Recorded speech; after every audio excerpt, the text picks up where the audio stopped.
Compte rendu du gouvernement. Le compte rendu du gouvernement a épinglé des sujets qu'ils ont eu à traiter, notamment sur la sécurité, la gouvernance, la régulation de l'exploitation du cobalt, qui est un minerai stratégique, l'indignation suite au mauvais traitement à l'égard des supporters de la RDC à la CAF durant la demi-finale, sur la 30e édition du forum Investing in Africa in Mining qui a eu lieu en Afrique du Sud, sur l'éducation, l'infrastructure et l'économie. Suivez Patrick Mouyaya, ministre de l'Information et porte-parole du gouvernement. Tient à la mise en œuvre d'un programme de renforcement des capacités des cadres des entités territoriales décentralisées. En effet, il a réitéré son instruction au vice-premier ministre, ministre de l'Intérieur, en collaboration avec le ministre du Plan,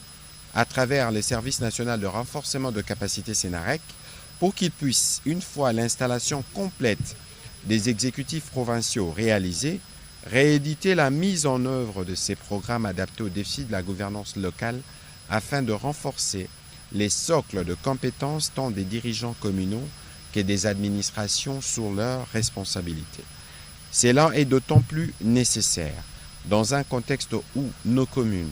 pour certaines d'entre elles, ont géographiquement de superficie de villes dans d'autres pays et sont confrontées quotidiennement à des défis de gouvernance, notamment dans les domaines de la sécurité, de la salubrité, de l'organisation et du fonctionnement, de l'encadrement du petit commerce et de la qualité du personnel politico-administratif appelé à gérer. Répondre à de tels défis, a souligné le président de la République, exige pleinement de la créativité, de la maîtrise et de la transparence dans l'utilisation des fonds publics, de l'altruisme et de la pratique de la gestion axée sur les résultats. Il a rappelé que la récente proclamation par la CENI des conseillers communaux provisoirement élus à la suite des scrutins du 20 décembre 2023 marque une avancée significative dans la vie politique de notre jeune démocratie. Par ce fait, elle parachève la volonté du gouvernement et du constituant d'intégrer la redevabilité depuis la base et matérialise le principe d'une gouvernance publique de proximité fondée sur le droit du peuple souverain d'intervenir à tous les niveaux dans la gestion étatique. 4. De l'encadrement des opérations de la filière cobalt artisanale. Le président de la République a réitéré sa demande au gouvernement afin de mettre en place des mesures urgentes qui permettraient de mieux encadrer la commercialisation du cobalt et d'accroître les recettes issues de son exploitation.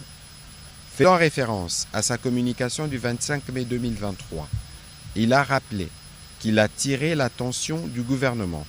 sur le fait que la valeur de multinationales utilisant le cobalt augmentait fortement et que leur capitalisation dépassait de loin le produit intérieur brut national, alors que notre pays, lui, ne bénéficie que très peu des revenus issus de l'exploitation du dit minerai.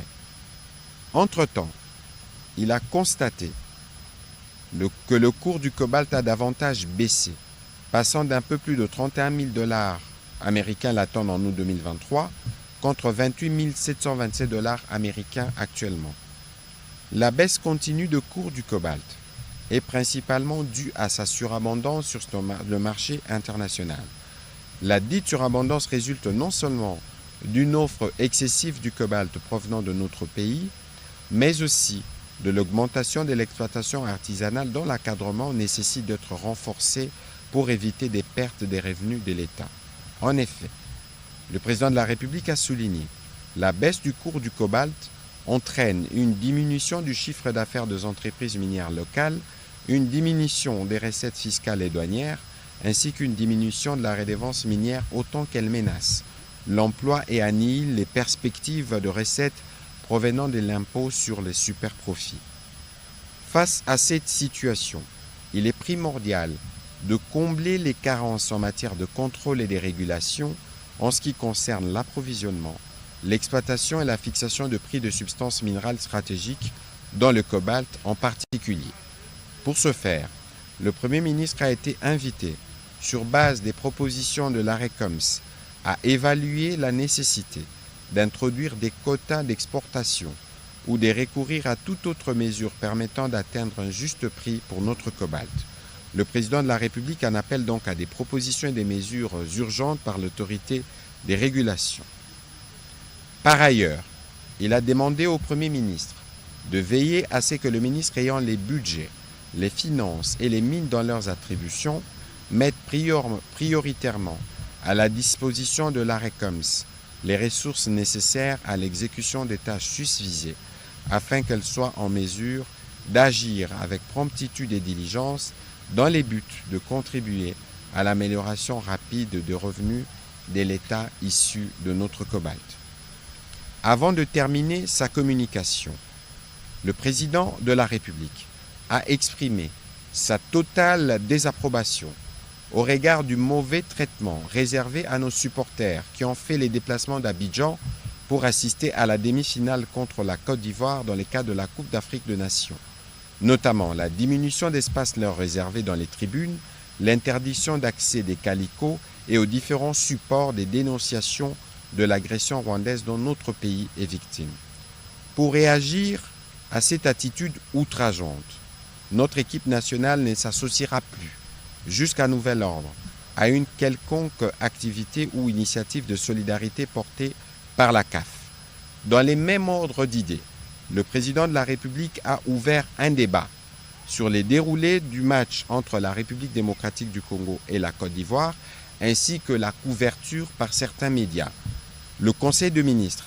a adressé une sévère mise en garde, particulièrement à France 24, ainsi qu'à d'autres médias pour la diffusion de certaines informations durant cette compétition qui ont écorné l'image de la République démocratique du Congo.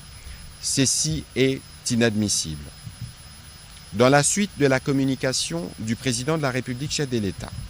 le Premier ministre chef du gouvernement a commencé par informer le Conseil qu'il a effectivement représenté le président de la République chef de l'État à la 30e édition du Forum international Investing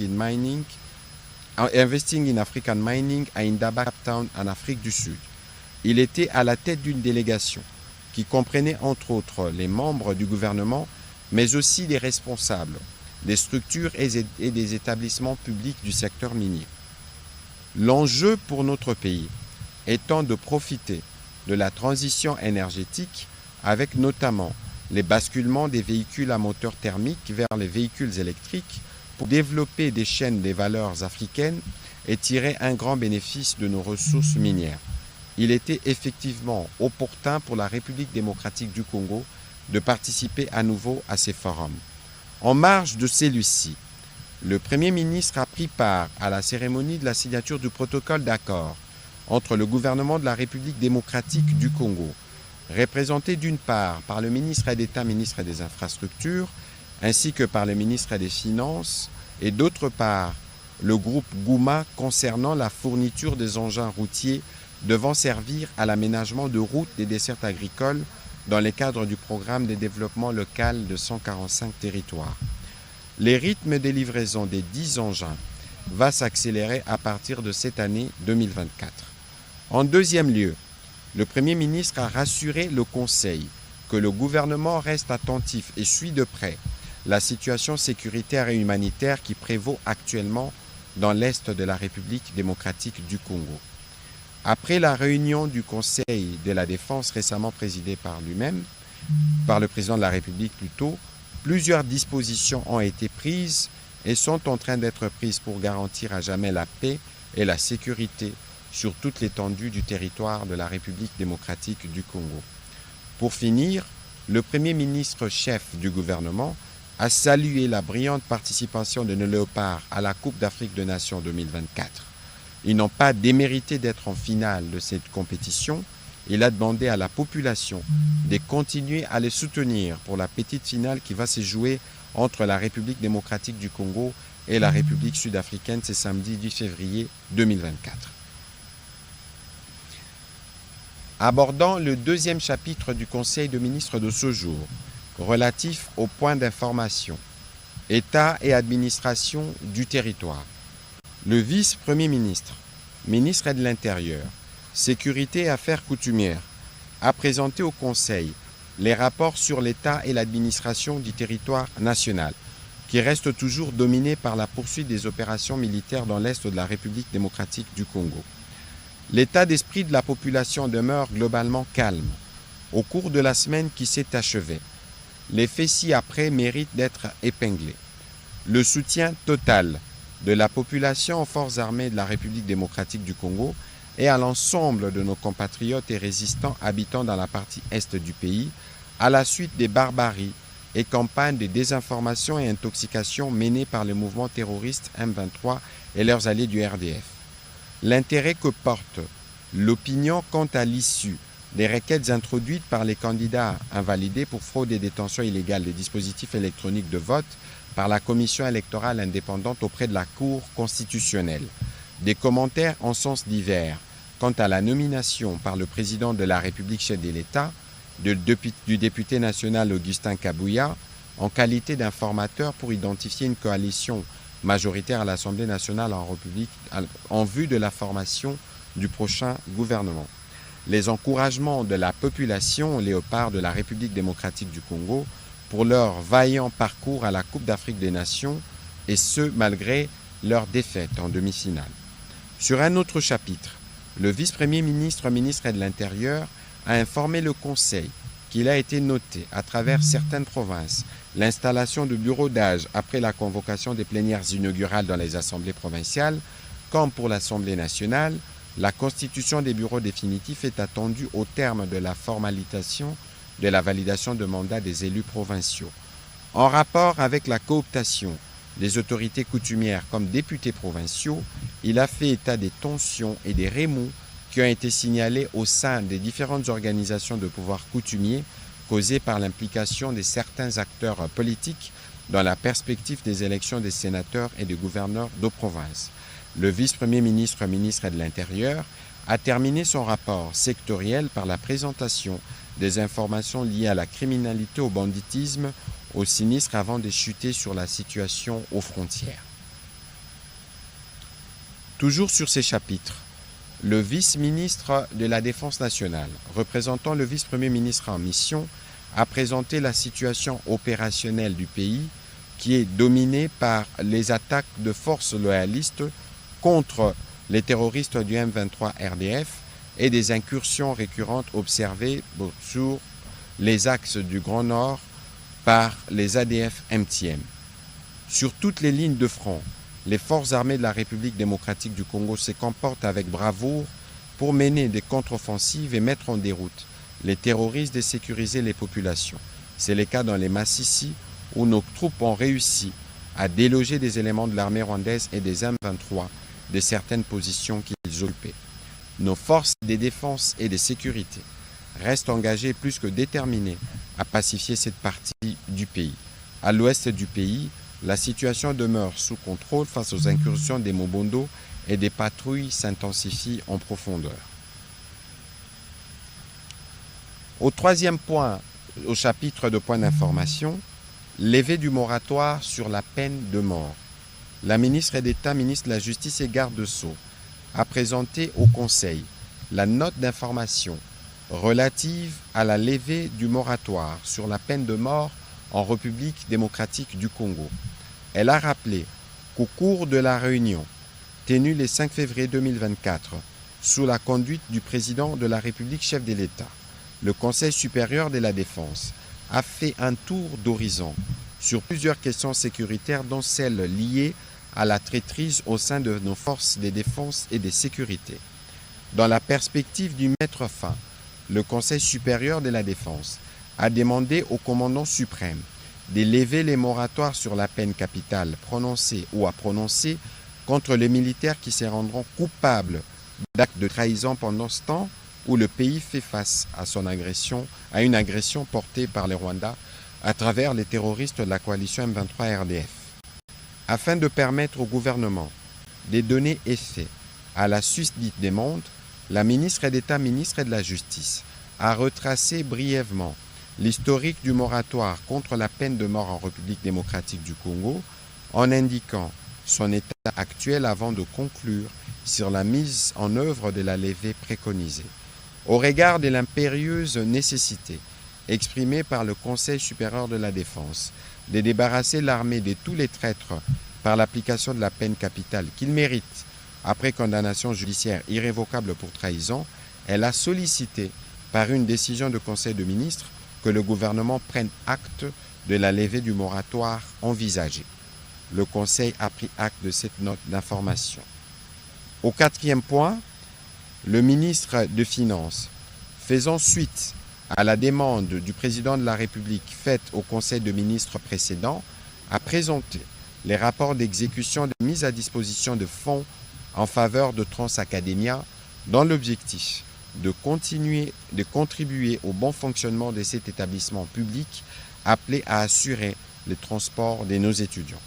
Le Conseil a pris acte de son rapport. Cantine scolaire, construction et réhabilitation des écoles publiques ainsi que l'érection d'un immeuble pour la Commission nationale pour l'UNESCO. Le ministre de l'enseignement primaire, secondaire et technique a présenté au Conseil la note d'information relative aux cantines scolaires, à la construction et à la réhabilitation des écoles publiques, ainsi qu'à l'érection d'un immeuble pour la Commission nationale pour l'UNESCO en République démocratique du Congo. En ce qui concerne le premier point, il a rappelé la mission lui confiée lors de la 116e réunion du Conseil de ministres du 20 octobre 2023, celle de lancer la phase pilote de la mise en œuvre de cantines scolaires dans au moins 10 écoles primaires de Kinshasa, à raison de 2 écoles par province éducationnelle, à savoir 2 pour Moamba, 2 pour Tchangou, 2 pour Funa et 2 pour Lukunga. Les cantines scolaires entrent dans le cadre du programme d'alimentation scolaire et répondent à 3 objectifs. Les termes de référence de la mise en œuvre d'un programme national d'alimentation scolaire sont déjà rédigés. Une feuille de route de la mise en échelle de ces programmes est apprêtée, ainsi qu'un plan d'urgence de la mise en œuvre de la phase pilote de cantines scolaires. L'accompagnement du gouvernement a donc été sollicité pour rendre opérationnelles ces cantines.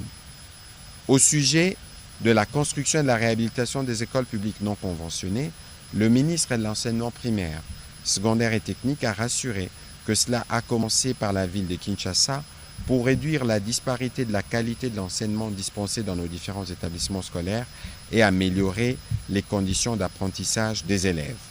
Enfin, le ministre de l'EPST a informé le Conseil de la nécessité de réexaminer le projet de construction d'un siège de la Commission nationale pour l'UNESCO initié depuis 2013. Le Conseil a pris acte de cette note d'information. 6. Participation au forum sur le corridor de Lobito à Lusaka. Le ministre de Transport, Voies de communication et des désenclavements a fait les rapports de la participation de la République démocratique du Congo au forum sur l'investissement du secteur privé dans les corridors de Lobito qui s'est tenu du 7 au 8 février 2024 à Lusaka en Zambie. En effet, ces forums de Lusaka, organisés à l'initiative du gouvernement américain et du gouvernement zambien, a bénéficié de la participation de plusieurs opérateurs miniers de la région, des entreprises intéressées par l'agrobusiness, des opérateurs de l'énergie renouvelable et du secteur de logistique, ainsi que des divers bailleurs de fonds dont la Banque africaine de développement, des exposés de la Zambie, de l'Angola et de la République démocratique du Congo, portant particulièrement sur les thèmes corridor de Lobito, quel défi pour la RDC et les secteurs privés, il ressort que ces projets n'est pas qu'une route en chemin de fer, il se veut un véritable cadre de diversification des économies de 3 pays concernés via le développement de la fibre optique, des infrastructures routières, de l'énergie verte, de l'économie numérique, du tourisme, de la technologie, de l'exploitation de minerais critiques dans l'économie mondiale, ainsi que de la création d'emplois. La mobilisation de fonds par l'Union européenne et les États-Unis d'Amérique étant avoisinée à peu près 200 milliards de dollars américains, répartis dans ces différents secteurs, les corridors se révèlent être une véritable opportunité de croissance économique et de développement pour notre pays. Représentant le gouvernement à ses assises, le ministre de Transport a plaidé en faveur du financement de projets de chemins de fer où les intérêts de la République démocratique du Congo sont concernés. C'est le cas entre autres de la section Gitega-Bujumbura-Uvira-Kindu, soit à peu près 875 km entre le Burundi et notre pays, et du tronçon Banana-Matadié de la voie des Zouélé-Fleuve, 1100 km. Ces plaidoyers a retenu l'attention de la société financière africaine qui a saisi entre autres cette opportunité pour présenter ses vives félicitations au président de la République pour sa réélection. Le Conseil a aussi pris acte de ces rapports. Opérationnalisation du projet de la cimenterie de Maïko. Le ministre de l'Industrie a fait part au Conseil des différentes étapes prévues dans le cadre de l'opérationnalisation du projet de la cimenterie de Maïko dans la province de la Chopo. En effet, faisant suite à la mission qu'il a effectuée du 24 janvier au 2 février 2024, à laquelle les experts des entreprises chinoises intéressées et ceux de la présidence de la République ont été associés pour la visite du site de Maïko, l'identification des sites de la zone économique spéciale et de la centrale hydroélectrique de Maïko, les ministres de l'Industrie a évoqué des actions à mener pour y parvenir. Au regard des actions, des avancées déjà enregistrées, la feuille de route actualisée présente entre autres mesures, la signature d'un accord de partenariat entre le gouvernement de la République et la société chinoise intéressée à la matérialisation rapide de ce projet, la finalisation des études d'impact environnemental et social, les paiements des différentes créances dues à des tiers, la réalisation des études et la construction de la zone économique spéciale pilote de la Chopo sur 500 hectares et de la centrale hydroélectrique de Maïko devant produire 25 MW et d'autres mesures. Le ministre a précisé que ces projets redimensionnés visent la création de plus de 500 emplois directs et 5000 emplois indirects. La capacité de production de la nouvelle cimenterie sera de 1 million de tonnes par an, soit plus de 3000 tonnes par jour. Le marché cible est constitué de l'ex-Provence orientale, le Grand Équateur, le Maniema, le Nord Kivu, les Soudans du Sud et la République centrafricaine, où la demande globale est de plus de 4 millions de tonnes par an. Le Conseil a pris acte de cette note d'information. Dernier point sur ces chapitres de fonds d'information, mesures face à l'augmentation du prix du ciment. Le vice-premier ministre, ministre de l'économie nationale, est intervenu spécialement au Conseil de ministres de ce jour sur la problématique de l'augmentation des prix dans les secteurs cimentiers au regard de la montée du prix du sac de ciment qui est passé de 9 à 11 $ américains sur le marché. Il a réuni à ses propos les principaux acteurs du secteur pour faire une analyse globale de la situation en vue d'apporter des réponses rapides au regard de son importance dans les secteurs de la construction, l'un des contributeurs à la croissance économique. La réintroduction de la TVA de 16% et une série d'augmentations des taxes existantes sont à la base de cette situation. Et au regard de la perte de compétitivité vis-à-vis des pays étrangers, principalement l'Angola et le Congo-Brazzaville, comme solution, le vice-premier ministre, ministre de l'économie nationale, a entre autres préconisé la reconduction de la mesure portant suspension de la perception de la taxe sur la valeur ajoutée dans les secteurs cimentiers et automobiles, la surséance de toutes les taxes et augmentations évoquées dans sa note et la présentation en vue d'un examen plus approfondi de la question à la commission ECOFIN du gouvernement élargie aux ministères concernés et aux cimentiers. Il a souligné que la combinaison de ces trois recommandations pourrait permettre la réduction du prix du ciment sur le marché. Le Conseil a pris acte de cette note d'information. Au troisième chapitre du Conseil de ministres de ce jour, le Conseil de ministres a adopté un relevé des décisions prises lors de la 123e réunion ordinaire du gouvernement tenue le 2 février 2024. Au dernier chapitre du Conseil de ministres de ce jour, relatif au projet d'ordonnance-loi portant autorisation et prorogation de l'état de siège, la ministre d'État, ministre de la Justice et garde des Sceaux a soumis au Conseil le projet d'ordonnance-loi autorisant la prorogation de l'état de siège dans les provinces de l'Ituri et du Nord Kivu pour une période de 15 jours prenant cours à partir du 11 février 2024. Après débat et délibération, le Conseil a adopté ces projets d'ordonnance-loi. Commencé à 14h42, la réunion du Conseil a pris fin à 18h11. Je vous remercie.